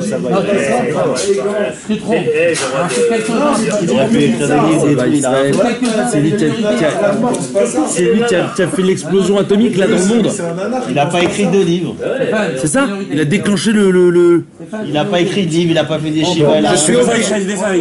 Je suis obligé de continuer parce qu'on n'a pas le temps. Hein? Vas-y. Alors, tout ceci... Attends. Avant la Deuxième Guerre, par exemple. Ouais. Ouais, mais qui est resté neutre et qui est parti et avait plus rien. C'était de leur vivant bien fort, bien... Mais après, tu vois que c'est parti. Et il y a une règle dans le monde, c'est tout ce qui est véritable, c'est à l'éternité. Donc quelque chose qui part, c'est pas à la vérité dans tout son. Donc à cause de la Deuxième Guerre mondiale, tout a été effacé, que Dieu nous en préserve. Alors, tout ceci est l'inverse de la lune. Ah, là on rentre on va là encore plus élevé là. Là Rabbi Nachman il s'oublie et il commence à partir dans des mondes. Et là il commence à dévoiler des dévoilements très élevés. Alors, tout ceci est l'inverse de la lune, car la lune, au départ, est toute petite. Et elle grandit au fur et à mesure jusqu'à ce qu'elle s'oppose au soleil. L'humidité. Ah. C'est tout. Ok. C'est tout pour l'instant. Donc là, qu'est-ce qu'il dit? Que tout cela, c'est l'inverse. C'est l'inverse de la lune. Pourquoi? Attends, Yoann. Pourquoi? Parce que la lune, au début, elle est petite. Après, elle est ronde. Et après, elle se rapetissit. Donc d'abord, elle est petite. Après, elle est grande. Et après, elle rapetissit. Mais quand la lune, elle est face au soleil. C'est quoi qui fait que la lune est petite, grande et repetite? C'est la façon de comment elle se rapproche du soleil. Plus la lune, elle est loin du soleil, plus la lune, elle est grande. Plus la lune, elle se rapproche du soleil, plus la lune, elle est petite. D'accord? Maintenant, c'est quoi tout le reflet de la lune? C'est le soleil. Donc, normalement, c'est l'inverse de ce que nous, on étudie. Parce que nous, on étudie que quand quelqu'un, il naît sous, par exemple, la force de la royauté, alors dans le monde, il y a la royauté. Mais là, c'est pas comme ça. Parce que là, la lune, c'est elle qui le soleil, c'est elle qui influence la lune. Mais on voit que plus la lune, elle est proche du soleil, plus la lune, elle n'est pas. Ce qui devait être exactement l'inverse. Plus tu es proche du soleil, plus la lune, elle doit être grande. Mais là, c'est l'inverse. Hein? Les marées, c'est exactement. Exactement. Maintenant, qu'est-ce que tu voulais dire? Je sais plus. Voilà. Alors, maintenant, pourquoi il parle de la lune? Parce que la lune, elle est très spéciale. Vous savez qu'il y a 3 choses. Il y a toutes les étoiles, il y a les constellations, et il y a les 7... comment on appelle ça? Les 7 planètes, les 12 mazalot, comment on appelle ça? Les signes. Il y a les 12 signes, il y a les 7 planètes, et il y a tous les autres étoiles. D'accord? C'est 3. Maintenant, il faut que vous sachiez que chacune des 7 planètes, elle influence le monde par une qualité. D'accord? Comment on dit Ma'adim? Celle qui est rouge. Mars. Celui qui naît dans l'étoile de Mars, il adore le sang. Donc, ou alors ça va être quelqu'un qui travaille dans le Shochet, ou dans la Brit Mila, ou alors ça va être un docteur, il aime le sang. Ou un assassin, que Dieu nous en préserve. Non mais t'as raison. Parce que David Amelech, il est né sous le Madim, c'est pour ça qu'il était rouquin. Les roux, ils ont cette influence-là. Les rouquins, ils aiment le... D'accord? Maintenant, chaque étoile, elle a son effet. C'est quoi l'effet de la lune? Il nous dit Rabbi Nachman, c'est la lachlouchit. La lachlouchit, c'est comment il dit ici? L'humidité. L'humidité.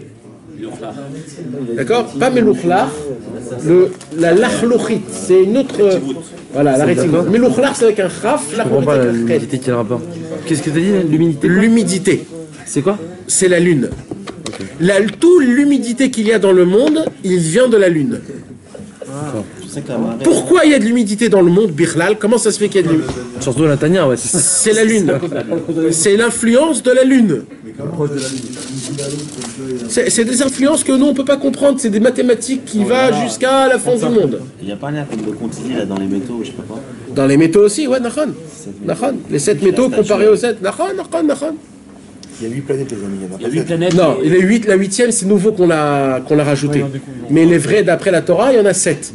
Équivalent aux 7 jours de la semaine. Chaque jour de la semaine, elle a une planète. Et il y a 12 signes équivalents aux 12 mois de trucs. Tout est fait au calcul près, mon ami. Il ne rajoute pas un 13e mois? Alors, ce qui est beau dans la Torah, et ça c'est que chez nous, les Juifs, c'est que le mois de Hadar, c'est le poisson, Nahon. Alors, quand il y a Hadar Bet, comme par hasard, il y a 2 petits poissons dans les astres. Ah oui.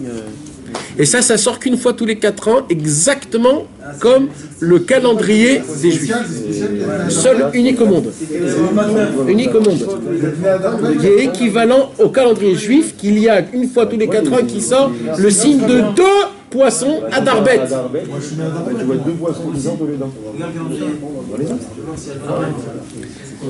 Ok. C'est quoi le 29? Qui se rajoute. Et c'est bien. Ouais, ça, alors ça c'est pas chez nous.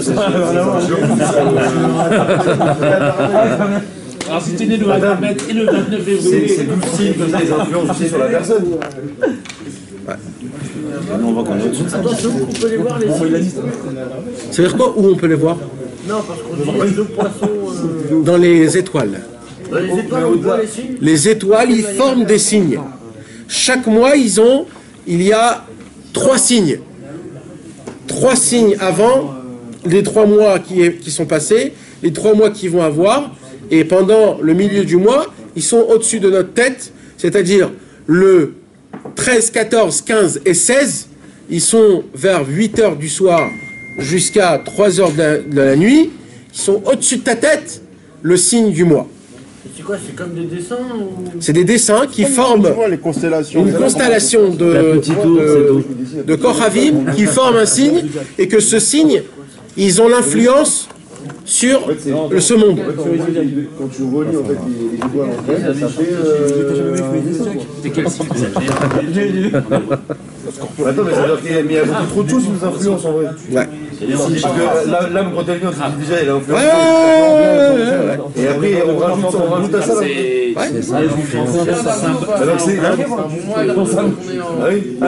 Tout c'est bien. Tout est bien. Moi j'aimerais que ils ont du mal avec Israël.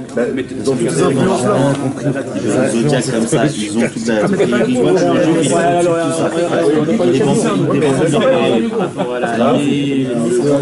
C'est intéressant de savoir ça.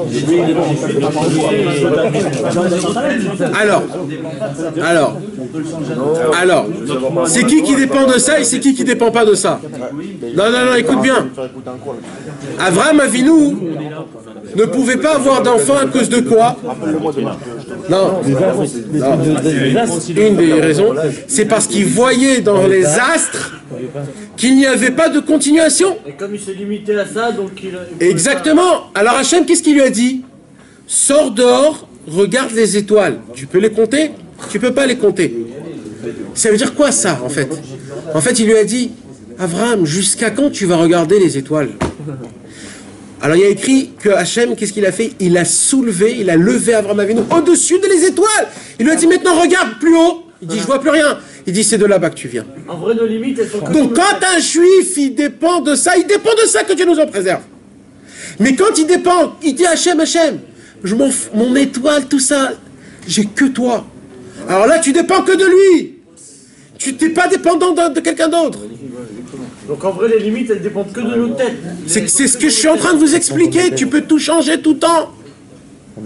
C'est ça la force d'un homme. Le problème, c'est quoi? C'est que comme le juif, des fois il va apprendre, il va se mettre la tête dans le travail, il va faire ça à lui. À la fin, le gars, comme c'est à sa place à lui, nous on est au-dessus, donc c'est Torah Mitzvot. Alors comme il voit que tu lui prends sa place à lui, il dit, mais toi ta place, tu fais pas ta place c'est la Torah Mitzvot au-dessus. Et si tu me prends à moi, Exactement. Tu changes tes tu peux changer tes midotes, ton caractère au-dessus des mais tu peux pas changer certaines choses. Si moi mon enveloppe corporelle elle est pourrie et que je suis du monde le plus bas, je peux pas être amené à être le plus grand des tzaddik. Si, quand même. Parce que Moshe Rabbeinu, il avait et le corps et l'âme, Chala. Et pas que Moshe, hein. Yoshua Binoun, David Ameler, et ainsi de suite. Je peux te donner une notation qui est énorme. Il avait quoi? Qui? Le corps et l'âme, Chala. Genre pire, très grave. Genre son enveloppe corporelle était bidon, et il est du plus bas monde, du monde le plus bas. Et il est resté le plus grand. Moshe Rabbeinu. Et Avraham Avinu. Avraham Avinu, il est né d'une consommation quand sa mère, elle était Nida. Ben, c'était des goïms. Son père, c'était un goï. Il est né, c'est un Ben Nida, Avraham Avinu. T'imagines de ça? Et il est devenu Avraham, le père de tous. Le premier croyant, le premier à s'annuler à Hachem. Alors? Mais non, frère. C'est ça la beauté. Viens, on continue. Alors, là, mes amis, c'est important d'être concentré. Donc là, on parle de la Lune. On a vu que la Lune, c'est l'inverse de ce qu'on a expliqué, d'accord? Après, on va essayer d'expliquer pourquoi il nous parle de la Lune. Alors, l'humidité est déterminée par la Lune. Okay. Lorsque le cycle lunaire progresse, les marées commencent à monter. Ouais. Vers la fin de son cycle, elle décroît et les marées descendent. Voilà. Puis elle grandit à nouveau. Vous connaissez, vous vous rappelez à Deauville? Ouais. C'est où qu'il y a la mer? À Deauville ou à Trouville? À Trouville. À Deauville aussi. Je ne sais pas si vous vous rappelez, mais à Deauville, on voit que le soir, la mer, elle s'en va. Elle avance. Elle s'en va et tu peux marcher en plein milieu de la mer, mamache. Et le matin, elle revient. Ah ouais? Non, pas pareil, pas pareil. Voilà. Alors maintenant, il y a la même chose, mais encore plus fort que ça. Dans des périodes, c'est en équivalent de la Lune. C'est-à-dire quand la Lune elle est complètement éteinte, alors la mer elle commence à s'en aller. Dès qu'elle est pleine, la pleine Lune, les mers elles reviennent. Et après pareil, elle s'en va complètement. Pourquoi? Parce que puisque la Lune c'est l'humidité, l'humidité c'est l'eau, donc quand la Lune elle est en force dans ce monde, il y a plus de humidité, donc il y a moins d'eau. D'accord? C'est comme ça que ça fonctionne. Et quand la Lune, elle s'éteint, donc il y a moins de humidité, donc il y a plus d'eau. C'est comme ça que ça fonctionne. Ok? Alors, elle est grosse, donc il y a moins d'eau. Ouais. Donc le sol est sèche. C'est ça, et c'est ça qui crée l'humidité. Sache que les paroles qui sont prononcées en public sont adoucies. Ah, là c'est le troisième paragraphe. Vous avez vu là qu'on parle de trois sujets qui sont... Il n'y a pas de rapport. Parce que là il parle de la Lune, on parle de l'humidité et après direct... Non, il n'y a pas, rappelez-nous, tu vois, c'est des secrets, c'est la pensée de Rabbi Nachman. Là, on a ouvert le cerveau, on t'a dit rentre, et après on te dit dégage. La musique elle est chez nous, pas chez mais attendez, après, on va essayer de... Ne vous inquiétez pas, on va pas partir avec la langue sèche. Mais le pire, c'est que tu disais qu'elle n'était pas finie cette série. C'est ça. Le pire, c'est que tu disais qu'il n'y avait pas de... En fait, ça va continuer. Avec un autre truc, en fait. J'imagine moi que je dois donner ce tour dessus. Combien c'est difficile. Alors, là, quoi? Ah, alors maintenant comme ça. Il y a des fois, Rabbi Nachman il dit que les paroles qui sont dites au public, ils sont plus doux que quand ils sont dits tête à tête ou alors avec toi-même. Je vais vous donner un petit exemple qui est très simple. Ce que tu penses dans ta tête, combien tu le dis à haute voix, en pourcentage? Pas plus que ça. Pourquoi? 4%. Pourquoi? Pas parce qu'il y en a autant. Parce que tu oses pas. D'accord? Quand t'oses pas aussi, ça fait mal aussi. Ouais, voilà, c'est pour ça. D'accord? Quand t'oses trop, après ça fait mal. D'accord. Maintenant, quand je suis avec un ami, combien je parle avec lui, on va dire? Combien? En pourcentage, on va dire. 50%. On va dire 80%. Quand il y a 3 amis, tu parles combien de ces 80%? Même pas 10%. Pas beaucoup. Et quand tu es 4 amis, de ces 10%, combien tu parles? Pourquoi? Parce que tu peux pas tout dire à tout le monde. Donc quand tu as un ami tête à tête, donc c'est tête à tête, tu peux dire ce que tu as envie de dire. Quand tu as 3 personnes, donc là c'est moins intime. Donc tu vas dire des façons de parole que c'est ma team à 3 personnes. Mais imagine-toi un public. D'accord? Imagine-toi, tu as un public. C'est très dur de parler. Pourquoi? Parce que tu dois dire des paroles que plus ou moins c'est équivalent à tous. D'accord? Mais maintenant j'ai un problème. Si je veux dire quelque chose qui doit être perçant, Alors quand tu es en tête à tête, c'est plus facile. Quand je dis écoute frère, il faut que je te parle. Tu sais tout de suite qui est le mec qui va te descendre. Pourquoi c'est tête à tête, c'est facile.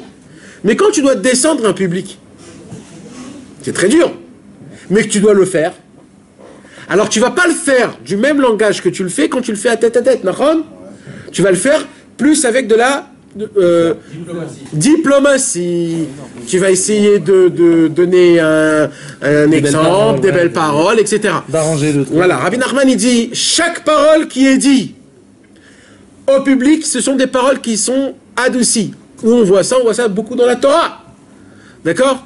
Quant à Kadosh Baruch Hu, on voit ça dans notre paracha à nous. Dans notre paracha à nous, tu voulais un chidouche.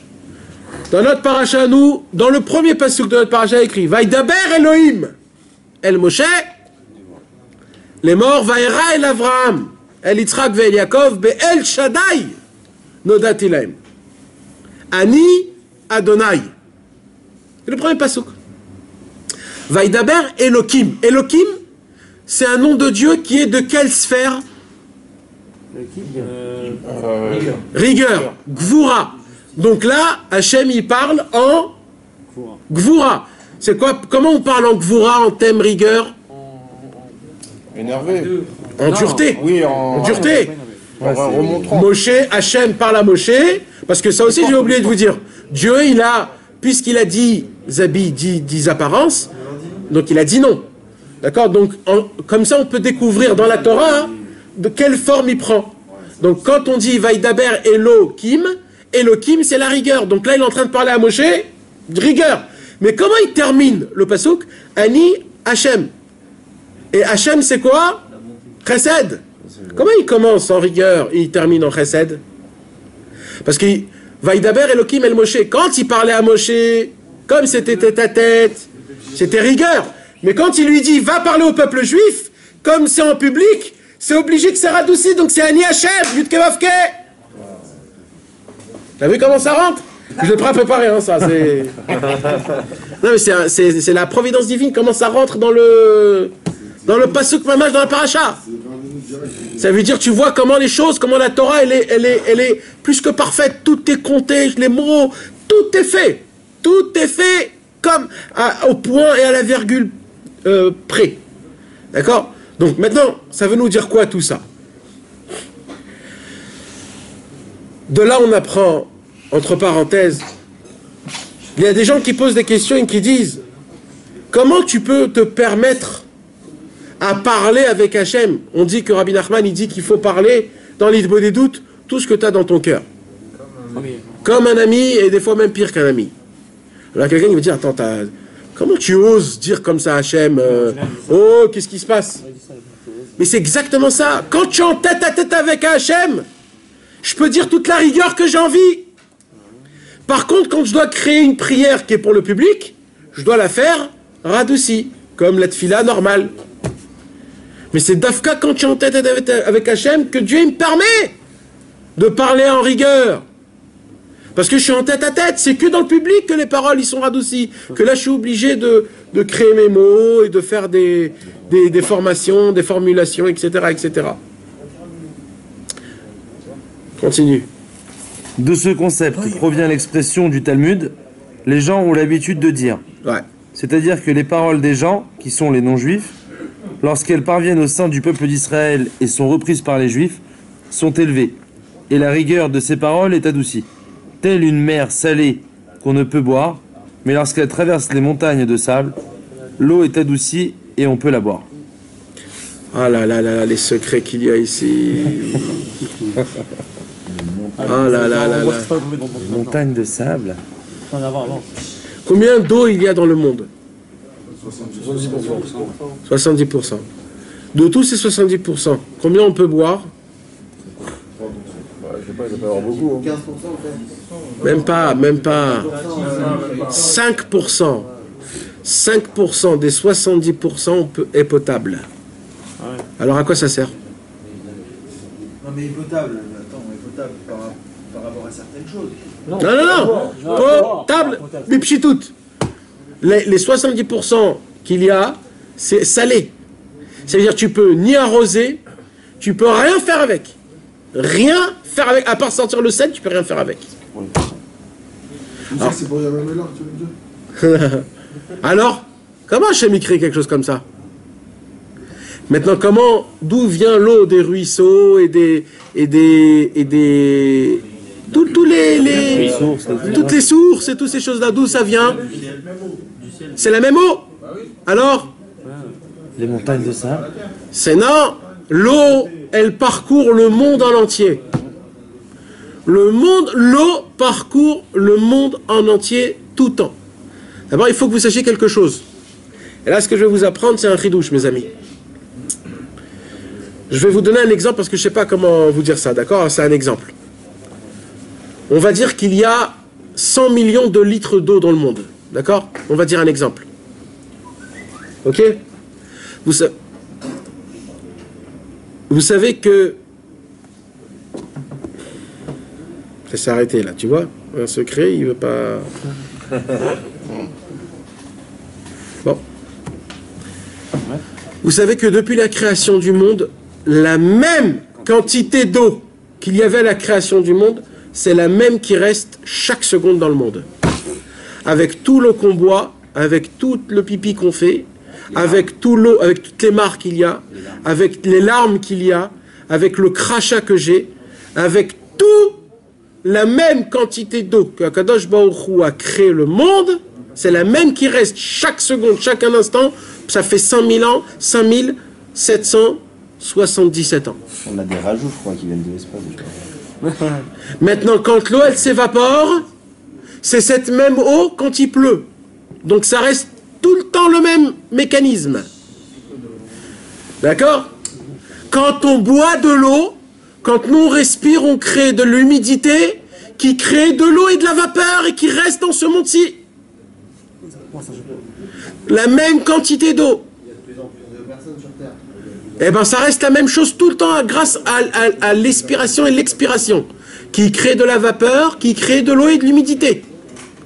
Tout le temps, la même quantité d'eau, elle reste la même. Maintenant, c'est quoi? Tout dépend dans la qualité d'eau. Il y a de l'eau qui est sucrée, il y a de l'eau qui est salée, il y a de l'eau qui est amère, il y a de l'eau qui est sans oxygène, il y a de l'eau qui est que de l'oxygène sans du méman. Comment on dit méman? C'est comment? Hein? De l'hydrogène. Ça dépend. Dans l'eau, il y a toutes ces choses-là.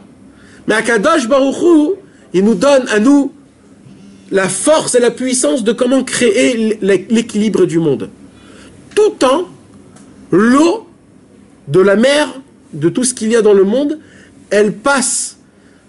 Ce qui passe, qu'elle passe l'eau, mes amis, un homme si on aurait su le passage que l'eau, elle souffre, jamais nous on aurait râlé dans notre vie. Jamais. L'eau, elle doit passer sous terre, elle doit passer dans des roches, dans des rocs, elle doit passer dans des montagnes, elle doit se purifier, rentrer dans des fleurs, dans des sortes de terre, parce que dans la terre, il y a 7 couches. Il y a la couche rouge, jaune, là où il y a du fer, du plomb, des rochettes, comme on dit, du bronze.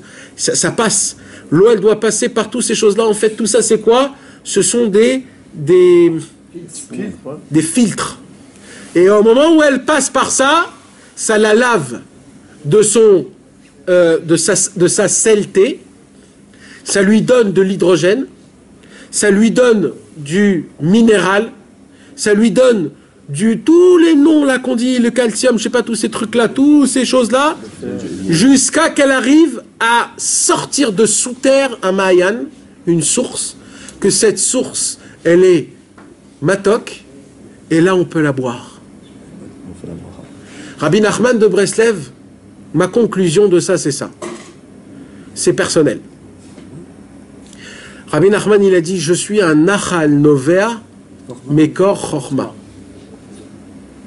Rabbeinu a employé un mot qui ne va pas tellement. Nachal, c'est quoi? C'est un fleuve. Novea veut dire jaillissant. Un fleuve ne jaillit pas, mes amis. C'est une source qui jaillit. Comment on dit un fleuve jaillissant? Un fleuve ne jaillit pas. c'est un torrent, mais il ne jaillit pas de sous terre. Un fleuve, il a un torrent. Comment Rabbi Nachman a dit? C'est pas Rabbi Nachman, c'est un pasouk dans le Tanakh. Mais Rabbi Nachman lui-même, il s'est appelé, parce que Nachal Nova Mekor Chorma, c'est les initiales de Nachman. Donc comment il s'est appelé au nom d'un fleuve jaillissant? Et là, il dit Mekor. Vous savez, c'est quoi Mekor? C'est une source. C'est-à-dire là, il a employé tous les termes qui ne vont pas ensemble. Alors, qu'est-ce que tu es en train de me faire là? C'est-à-dire, s'il y a une mora de dikdouk, comment on appelle ça? S'il y a une maîtresse de grammaire qui vient et qui lit ça, il dit, oulala, c'est qui cet imbécile qui a écrit ça? Bah oui, parce que ça va pas du tout, les thèmes ne vont pas ensemble. Alors, Rabbi Nachman, il dit comme ça. Il y a 3 mots. Nachal, Novea et Mekor. Ce sont les 3 thèmes qu'on a étudiés dans la Sikha. Le premier thème, on a parlé de quoi? De la Neshama. Le deuxième thème, on a parlé de la lune. Et le troisième thème, on a parlé des paroles qui sont dites en public et en privé. D'accord? Rabbi Nachman de Breslev, il a dit, je suis quelqu'un. Attends, je vais essayer de remettre ça parce que c'est dommage là.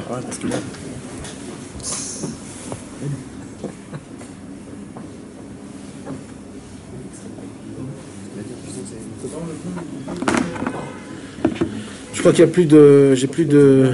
Internet. Ouais.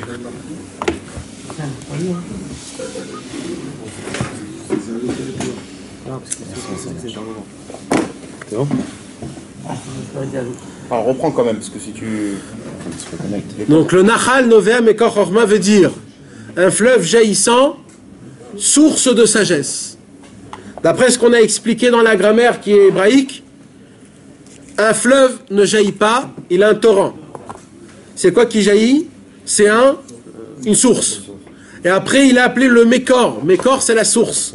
Mais en vérité, Mekor, c'est pas la source. Mekor, c'est pas l'origine. C'est Mekor, c'est une sorte de profondeur. Le Mekor Chorma. C'est l'authenticité, ouais, mais comment on peut le dire sous une forme de nature, pas sous une forme d'un thème, sous une forme naturelle. Fais attention, fais attention.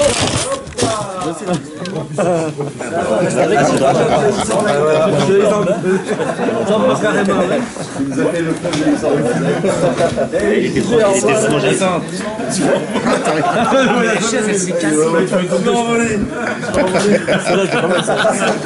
C'est excellent. Tu t'es pas fait mal? Il lui a dit ce soir vous allez vous envoler. Il a dit je m'envoler.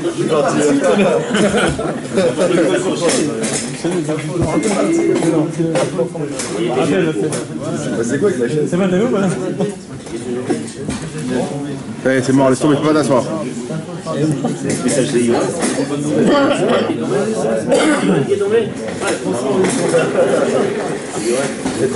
C'est dur de dévoiler des secrets. Il n'a pas compris ce qui lui arrivait. D'après l'introduction que je vous ai expliquée avec l'eau, mes amis, l'eau dans le monde, c'est l'équilibre de vie. D'accord? L'équilibre de vie. Ça veut dire, tu peux dire sur beaucoup de choses que c'est l'équilibre de la vie. Mais, dans les autres choses, tu peux t'en passer. Tu peux t'en passer, d'une certaine façon. Mais, comme le feu. Tu peux t'en passer du feu. Tu peux t'en passer de la terre. On peut trouver quelque chose d'autre. Mais l'eau, pas parce que sa matière elle est importante. L'eau parce que c'est l'eau qui équilibre la vie. L'eau donne un torrent. Le torrent donne du khamtsan, de l'oxygène. Et etc., etc. L'eau donne de la vie. Quand tu mets de l'eau dans une plante, de la terre qui est rien, elle te donne la vie. D'accord? L'eau, c'est l'équilibre de la vie. Ça veut dire tous les éléments ont besoin de l'eau. Les autres éléments n'ont pas besoin des autres. Mais tous les éléments ont besoin de l'eau. Rabbeinu, il s'est appelé l'eau. Je suis l'eau. L'élément que tous les autres éléments ont besoin de moi. Mais plus que ça, quelle sorte d'eau? Parce que 70% du monde, c'est de l'eau. Mais c'est de l'eau qui n'est pas potable. Je ne suis pas de l'eau de la mer qui est salée, qui n'est pas potable, que quand quelqu'un il a soif, il boit l'eau de la mer, alors il a encore plus assoiffé. Non. Nahal, je suis un torrent, un fleuve qui est torrent. Non, d'abord Nahal, on explique. C'est quoi un fleuve? C'est de l'eau qui bouge. Pourquoi elle bouge? Parce que c'est l'eau de la mer qui était salée, qui est en train de purifier. Comment elle se purifie? En allant sous terre, en passant sous des rocs, en lavant tous les eaux, etc. pour se purifier. Petit à petit, on enlève toutes les mauvaises choses. Ça veut dire que Rabbi Nachman, il te dit deux choses. Mon travail par rapport à moi, je viens de très loin, il dit Rabbi Nachman. J'ai été comme de la mer, mais je suis passé dans tous les éléments possibles pour me purifier. Donc, tout celui qui passe chez moi, même s'il vaut comme l'eau de la mer, qui est rien du tout, celui qui passe chez moi, je vais le faire passer comme un nahal. Je vais le faire passer sous terre, je vais lui enlever petit à petit. Mais l'eau, c'est la Torah. Oui, mais toi, t'es sorti, t'es revenu, on a expliqué beaucoup de choses pendant ce temps-là. On commence pas, toi. Donc, qu'est-ce qu'il dit? Et il dit, donc moi, je vais t'enlever toute la saleté du... Après, il dit novea. On a dit qu'un nahal, il n'est pas novea. C'est-à-dire quoi, novea? Qu'est-ce qu'on a expliqué? Après que l'eau, elle a été purifiée par le roc et par la terre et par tout ça, elle sort d'où? De sous terre dans une source. Et là, elle est comment? Elle est sucrée, elle est bonne, elle est potable. Il n'y a pas plus bon que ça au monde. C'est ça, novea. J'ai été d'un fleuve en source.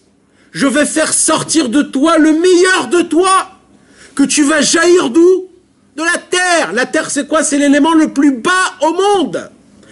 Toi, tu es l'élément le plus bas. Un homme, il a été créé de terre, il va devenir de la terre. La terre, il est froid, il n'a pas de sensation, on le piétine tout le temps. Alors, un homme qui est du niveau de la terre, qui est aussi naze, qui n'a pas de goût, que le serpent sont mangés, c'est la terre. De cette terre, je vais faire sortir de l'eau qui est matok, qui est sucrée. Et avec ça, ça va être le mécor. C'est quoi le mécor? Ça va pas être il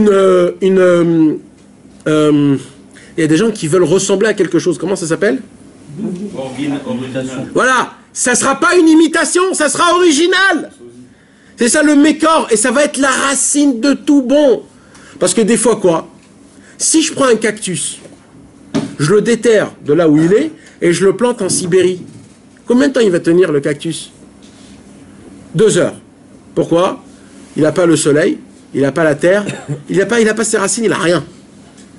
Rabbi Nachman, il dit, comment tu es, avec tout ce que tu t'es pris dans ta tête pendant toute ta vie, avec tous tes péchés, avec toutes tes ta'avot, je vais te rendre, toi, le mécor, la source. De toi va sortir, c'est-à-dire je vais déplacer le cactus, mais il y aura la terre qui va avec les racines qui vont avec. Je vais faire sortir de toi le meilleur de tout. Et de là où tu seras, avec ce que tu as fait, avec le passé que tu as, avec les gilgulim que tu as, tu vas être le mécor. Et tout ça grâce à quoi? À la chorma. Grâce à la sagesse. C'est quoi la sagesse? C'est les écrits de Rabbi Nachman. Comment tu arrives à être un Nachal Nové à Mécor? Grâce à la chorma. Grâce à la sagesse de Rabbi Nachman. Ça, ce sont les 3 points qu'on a parlé. Premièrement, on a parlé de la Neshama. Ça veut dire quoi? Ça veut dire, avec la qualité que tu es né, de ta Neshama, qu'elle soit ce qu'elle soit, si tu es attaché à moi, tu es attaché à ma Neshama. Donc, si la Neshama la plus haute au monde, c'est la Neshama de Rabbi Nachman, quand tu es attaché à lui, tu es attaché à sa Neshama. Donc, comment tu peux agrandir Rabbi Nachman en étant attaché de lui? Donc, il reste vivant. Donc, il n'est jamais mort. Donc, ce qu'il a commencé, c'est toi qui continue le Rabbi Nachman. C'est toi. Même qu'il est mort. Donc, tu deviens lui. Ça, c'est les Neshama. Après, on a parlé de la lune. C'est quoi la lune? C'est l'eau. La lune, c'est l'élève. Le soleil, c'est le rave. La lune, c'est l'élève. Ce qui te dit là, c'est d'être qu'un élève, pas un rave. Ne sois pas une personnalité de toi-même. Sois l'élève d'eux. Parce que toi, tout seul, t'es rien. Jamais tu arriveras. Et il a terminé comment? Tout ce que je vous ai dévoilé, ce sont des paroles douces. Ça veut dire quoi? avec tout ce que vous croyez que je vous ai dévoilé, là, j'ai fait tout ça très gentil. Mais si je vous parle du tête-à-tête qui je suis vraiment, je vous brûle. Je vous brûle tous. Tout ce que je vous ai dévoilé, c'est des paroles, parce que c'est au public. Donc je l'ai dit je l'ai fait en, comment on dit, en pommade. Je vous ai fait une pommade de folie. Mais si ça serait du tête-à-tête, je vous brûle. Donc ne croyez pas que vous connaissez encore c'est qui Rabbi Nachman. Jamais on pourra dire c'est qui. Et c'est ça tout ce qu'on a expliqué dans la Sikha. C'est sûr que c'était vraiment une personne, Rabbi Nachman? Non mais vraiment. on dit que ces genres... Ça peut pas être aussi que c'est Il est en train de faire l'invité de... Non, mais Yoann. Ah, Nachon, ça aussi, il y a ça aussi. Ben, on peut le retrouver ça partout, dans chaque paracha. Même dans notre paracha avec Moshe, Yoshua et Aaron à Cohen. On peut retrouver ça aussi. Nachon, t'as raison. Yosef et Yehuda et Yaakov. Après, David Amelech et Avshalom et Jonathan. Niveau Aleph, non. Sefer Aleph, c'est là quoi? Niveau Sefer Aleph. Parce que j'ai entendu ça par rapport à Birma, je sais pas. Je répète. Niveau Sefer Aleph. Il y a un niveau Aleph et il y a un Sefer Aleph. Où t'as entendu ça? Je sais pas. Je sais pas. Il a dit non. Je sais pas. En tout cas, j'espère que, mes amis, je sais que ce cours, il a été très spécial ce soir. C'est pas un cours qu'on a l'habitude d'avoir. Mais tu l'as fini en beauté. Hein? Je l'ai fini, ouais, mais encore une fois, ça c'est mon interprétation. D'accord? Si vous voulez, vous recevez. Et si vous voulez pas, vous avez tout le... Hein? Et si vous voulez, vous pouvez ne pas le recevoir. Ça c'est comme vous avez, c'est mon interprétation de ce qui peut sortir un petit peu de la sira qu'on a étudiée aujourd'hui. Mais, dans nos cours à nous, il faut qu'il y ait aussi ce genre de cours où des fois tu viens, tu te reçois une patate, t'as le truc comme ça qui fait et après tu redeviens normal. C'est comme ça. Il faut des fois. Il y a des fois le caresse, il y a des fois le bisou, il y a des fois un enlacement, il y a des fois la patate. C'est comme ça. Il y a des cours comme ça, il y a des cours comme ça. Il faut tout goûter. Il faut goûter ça, il faut goûter ça. Donc il ne faut pas juger d'un seul cours comment ça se passe. Et Bezrat Hashem, que Dieu nous donne le mérite. Rabbi Nachman, il a dit, au début du Chaim Moharan, heureux, Rabbi Nathan, il a dit, heureux l'homme que ses pensées, Méchotet, comment on dit Méchotet? Se promènent, heureux l'homme que ses pensées se promènent dans les paroles de Rabbi Nachman. Donc là, on a appliqué quelque chose qu'on doit tous être heureux, qu'on sait Métaïel, on s'est promené dans les passerelles de Rabbi Nachman. Dans les niveaux de Rabbi Nachman. Baruch Hashem, que Dieu nous donne le mérite, qu'on puisse toujours avancer, qu'on puisse toujours ressentir à fond la caisse. Tout homme qui a appris des livres, mes amis, c'est le moment à payer. D'accord? Et tous les livres, ils sont là. Tout celui qui veut, on peut les acheter. Il y a les prix qui sont tous indiqués. Mais tout homme qui a appris des livres, il faut payer à Moshe, s'il vous plaît. Tout de suite. Bonne soirée à tous. Merci.